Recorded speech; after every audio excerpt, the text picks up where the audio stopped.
أعوذ بالله من الشيطان الرجيم بسم الله الرحمن الرحيم الحمد لله رب العالمين والعاقبة لأهل التقوى واليقين ثم الصلاة والسلام على سيد الأنبياء والمرسلين حبيب إله العالمين العبد المؤيد الرسول المسدد المصطفى الأمجد المحمود الأحمد أبي القاسم مصطفى محمد صلى الله عليه وآله وسلم. أما بعد، فقد قال المعصوم عليه الصلاة والسلام كل شيء لك طاهر حتى تعلم أنه نجس. In this program and in this session, I am going to elaborate on a number of purifying agents. What is known as mutahhirat in Arabic or in legal terminology.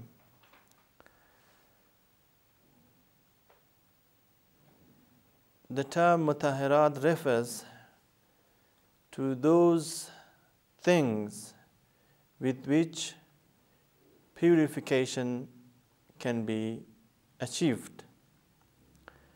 Therefore, we have to use the word purifying agent instead of the word mutahhirat, because many people do not understand the Arabic term, so I have to use the word purifying agent.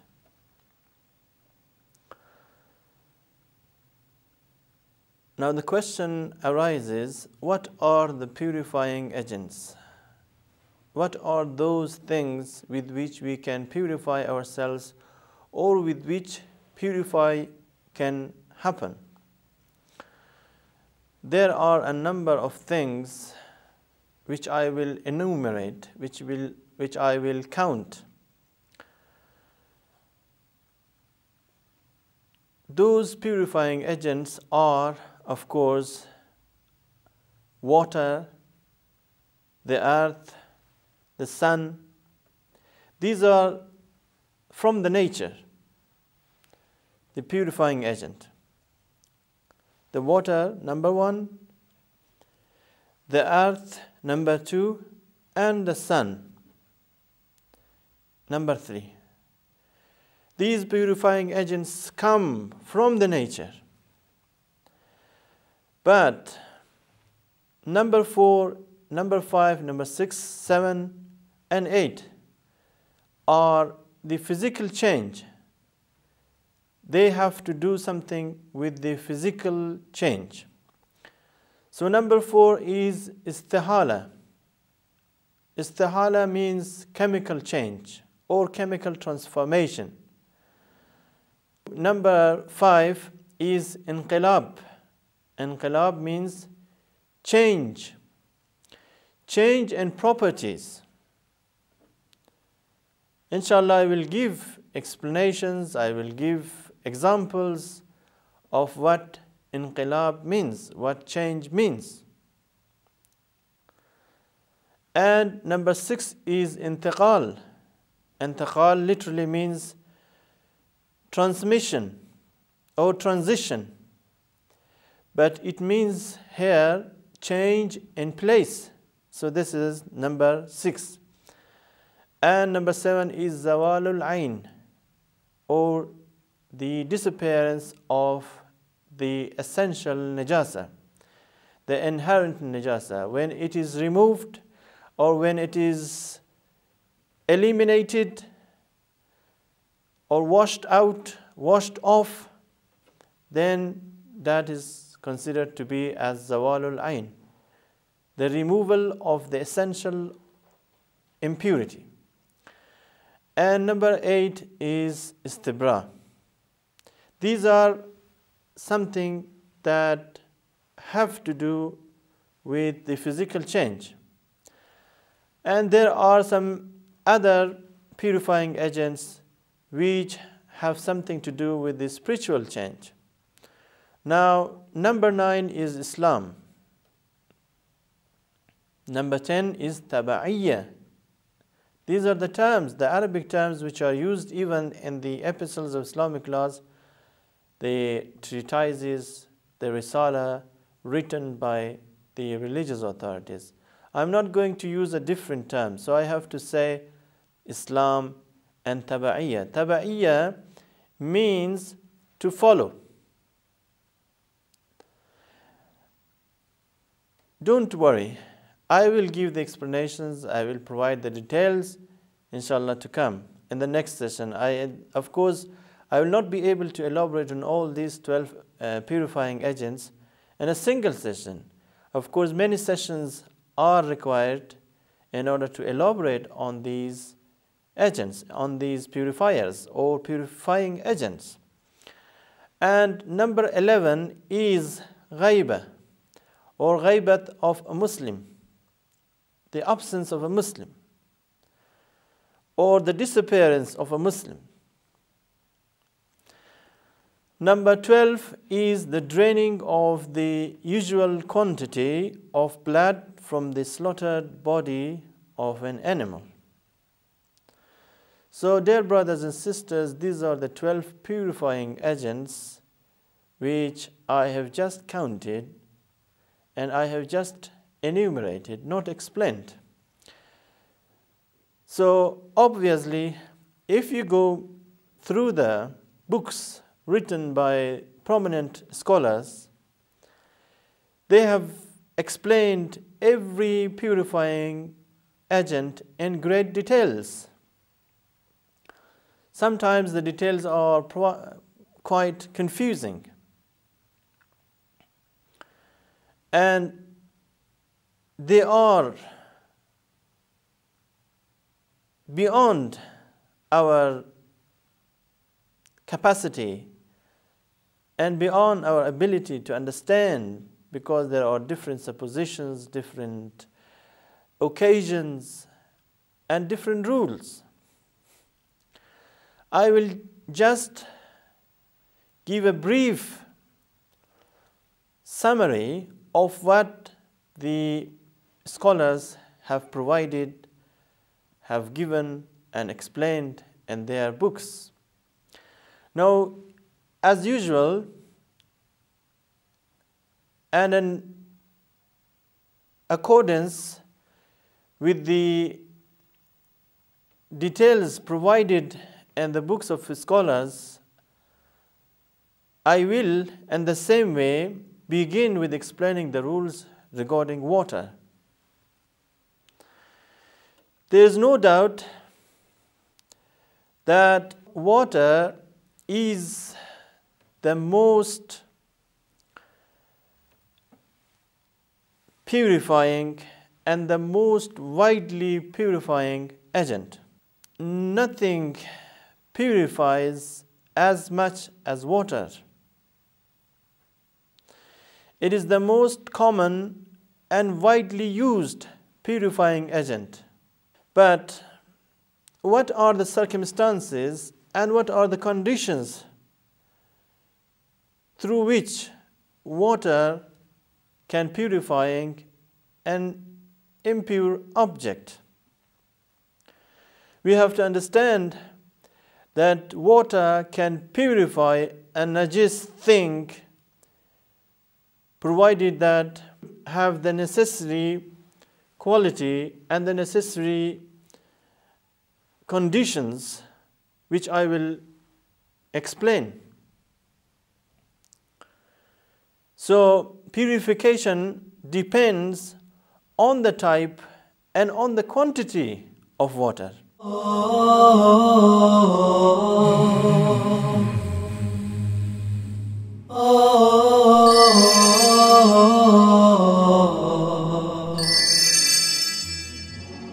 Oh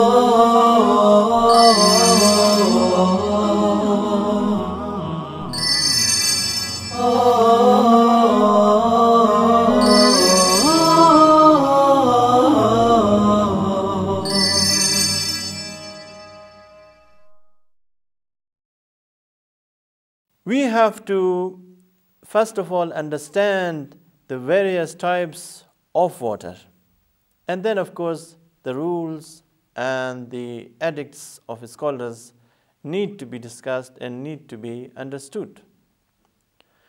Unless we describe the types of water, it would not be possible to explain the rules. So first we have to understand the different types of water. Dear brothers and sisters,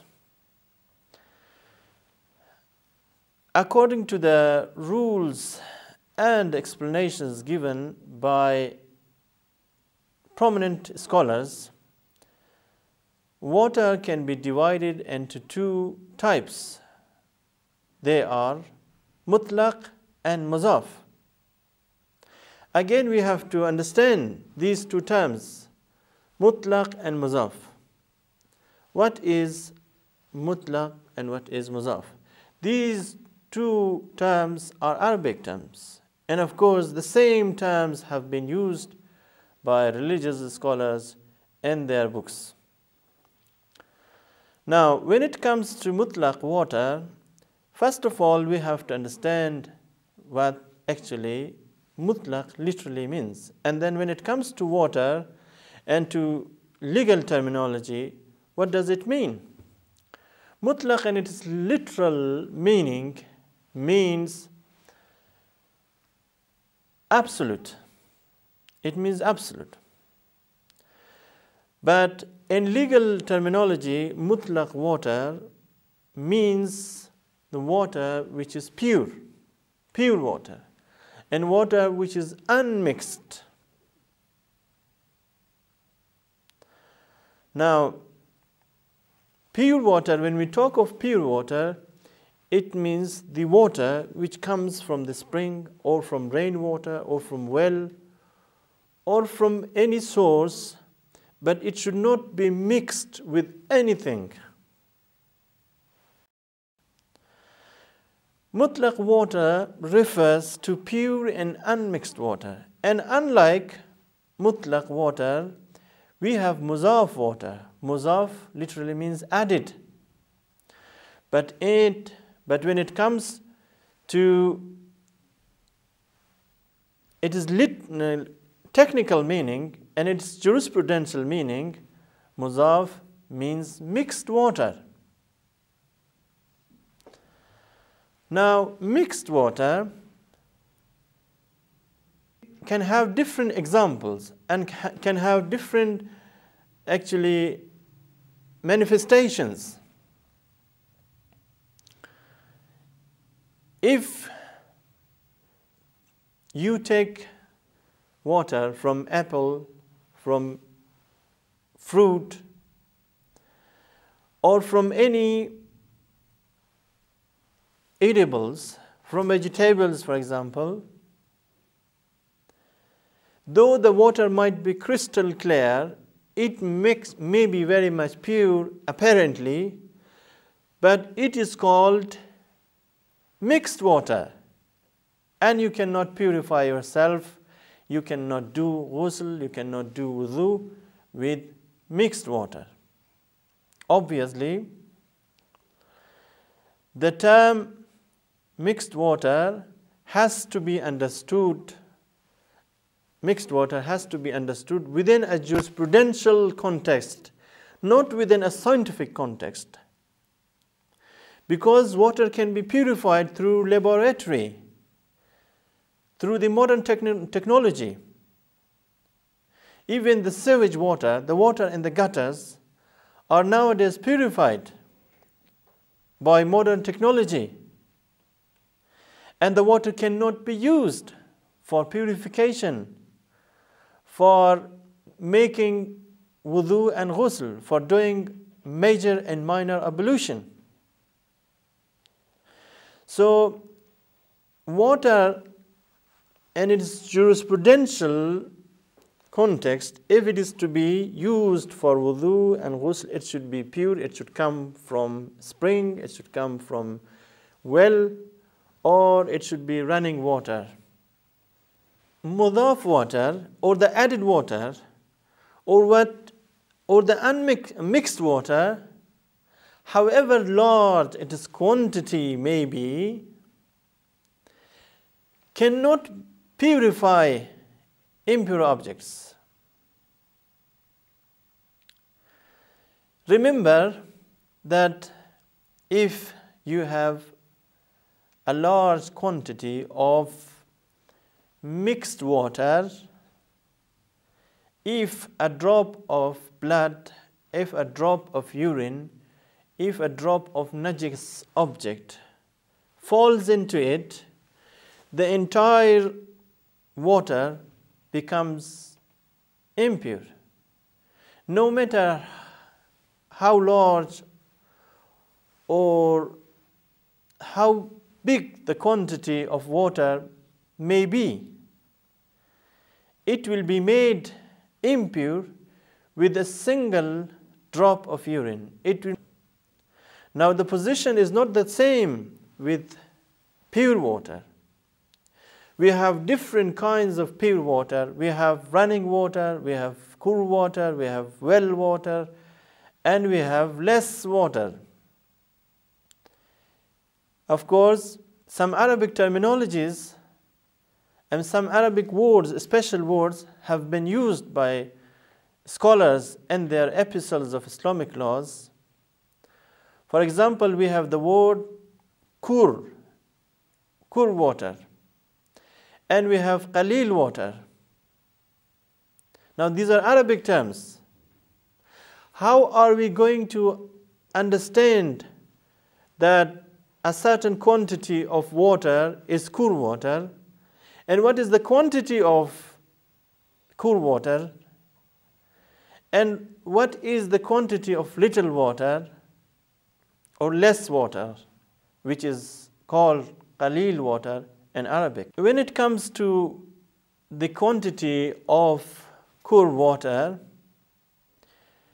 I should give you a general criterion, a general rule. If water is in a container, if each side of the container of the water is 3.5 span, I mean the width, the breadth, and the depth of the water is 3.5 spans, then that water is considered to be kur water. And of course, you might ask, what is the quantity of the water? How much the water should be? Because sometimes we cannot measure the quantity of water by using our span. The ground scholars, the religious authorities have said that if a container weighs or contains 388 liters of water, that is the minimum, of course, the minimum amount of water, then that is considered to be kur water. 388 liters of water, that is the kur water. But of course, some scholars have said that there is an objection in this kind of measurement and weighing this the water in such a manner. But they have, of course, there is consensus when it comes to the width and breadth and also the depth of the water by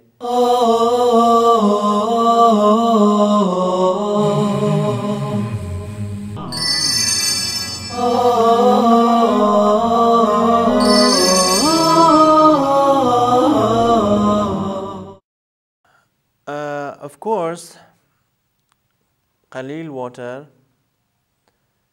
is the water which is less.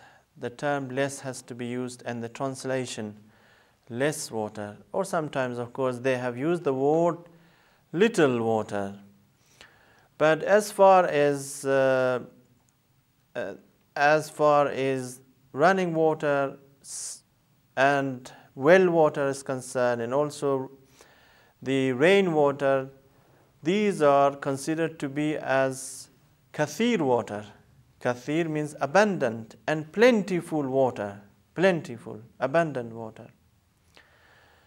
And if a drop of urine or a drop of blood or a drop of an impure liquid falls into kathir water, the kathir water, the plentiful water or the abundant water, just as the well water or the running water, flowing water and rainwater, does not make the water impure.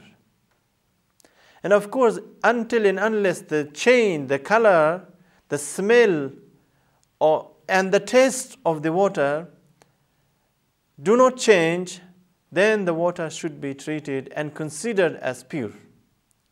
And of course, if the color changes, the taste changes, or the smell of the water changes, then that water cannot be used for purification. As far as less water is concerned, a drop of urine, a drop of najis object, or any najis object, if it falls into it, the little water, then that little water is made impure. For example, you have a jug full of water. There is no doubt that a jug full of water is little water, it is less water, and is considered qalil.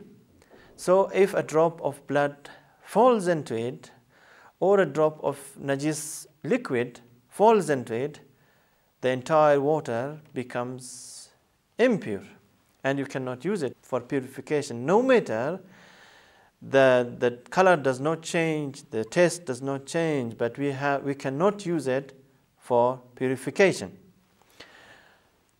Dear brothers and sisters, water can make a najis thing pure on the following conditions. What are the conditions? First of all, the water must be mutlaq. As I explained, mutlaq means pure and unmixed water. Secondly, the water which is pure must itself be, the water which is pure and unmixed must itself be ritually pure. It should be clean. And thirdly, it should not have been made mixed. For example, a pure water should not have come in contact with something else, with, for example, with juice, with water taken and extracted from apples, from orange, or from other types of fruit. The water should remain pure and it should not come in contact with other types of water. And fourthly, if something is impure, there should not be any essential impure object on it. For example, if your clothes or if your dress is impure, you should make sure that there is no blood, there is no semen, and there is no external impure object on it. So the essential impurity, or what is called najisul ayn, should be removed first of all. There should be no substance of impurity left on your dress, on your body, and on your belongings, in order to make sure that that object has been made pure. So these are the 4 conditions that have to be taken into consideration. Of course, sometimes we have something that is made impure. For example, a child urinates on the carpet. A child urinates on something that is portable. Sometimes it's not portable, sometimes it is portable. As far as the carpet is concerned, if a child urinates on the carpet and the carpet cannot be taken out to be washed, then, of course, according to some scholars like Grand Ayatollah Sistani, he says that if you pour a little water, though the water is little, though the water is less, if you pour a little water on the carpet and then use something, a piece of cloth or a towel, to dry up the water, to collect the water, then the carpet is made pure. It's not necessary to wash the entire carpet. It's not necessary to take it out and wash the whole carpet. To just pour a little water on a cup of water and then dry on the najis area, on the impure area, and then dry it, make it dry, using a towel to just collect the water, it would be sufficient. Now, if a container, let's say a cauldron, a cooking pot, a teapot, is made impure with a drop of urine or a drop of liquid, impure liquid, how are you going to clean it? Of course, it can be made clean by using abundant water. Abundant water, as I mentioned, it is the rainwater, the well water, and the flowing water, and also cool water. If you wash it once with the abundant water, then it is sufficient. It's not necessary to wash it twice. But if you want to wash it with little water, then of course you have to wash it twice. And also the precaution is to wash it thrice. Now, what if a cooking pot is made impure by a dog or a pig? For example, a dog licks the cooking pot, licks a jar, licks a container. How are you going to wash it? The ground scholars have said that you need to pour some dust into it, some dust or some sand, dust into the container, into the cooking pot or into the container. Then you have to scrub it or shake it. If you cannot scrub it, you can shake it strongly so that the dust reaches all parts of the container, inside of the container, of course. And then you have to wash the dust. Thereafter, after that, you need to wash the container thrice. This rule is applicable to the time when a container is licked by a dog. But if a container is licked by a pig, of course, you have to wash it 7 times. The ground scholars have not said that you need to pour dust into the container. They have said that if you wash it 7 times with running water or cool water or less water, then that would be sufficient. Now, pigs and of course dogs are an exception. The same is the case when a mouse falls and dies in a container. You need to wash it 7 times. 7 times. And the same way as you wash when it is licked or touched by a pig. When we say lick, it does not make any difference whether it is licked or when a drop of a pig's saliva falls into the container. The same has to be done when a drop of saliva, a pig's saliva, falls into it. It has to be washed 7 times. Of course, there are some other rules and details which I will follow and discuss in the next session. Wassalamu alaikum wa rahmatullahi wa barakatuh.